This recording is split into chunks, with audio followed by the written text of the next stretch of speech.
حضرت ابو ہریرہ رضی اللہ تعالی عنہ روایت کرتے ہیں کہ رسول اللہ صلی اللہ علیہ وسلم نے فرمایا کہ مجھے 6 وجوہ سے انبیاء کرام علیہم السلام پر فضیلت دی گئی ہے۔ مجھے جوامع الکلم عطا فرمائے گئے، رعب کے ذریعے میری مدد کی گئی، میرے لیے مال غنیمت کو حلال کر دیا گیا، اور میرے لیے تمام روئے زمین پاک کرنے والی اور نماز کی جگہ بنا دی گئی، اور مجھے تمام مخلوق کی طرف بھیجا گیا، اور مجھ پر نبوت ختم کر دی گئی، یعنی میں خاتم الانبیاء ہوں۔ حضرت عبداللہ ابن عباس رضی اللہ تعالی عنہ فرماتے ہیں کہ جب رسول اللہ صلی اللہ علیہ وسلم کے وصال کا وقت قریب آیا تو آپ صلی اللہ علیہ وسلم نے اپنے چہرہ مبارک پر چادر ڈال لی،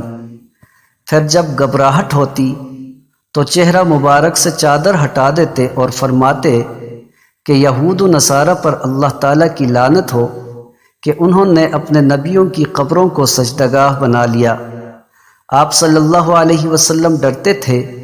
کہ کہیں آپ کی امت کے لوگ بھی ایسا نہ کرنے لگ جائیں۔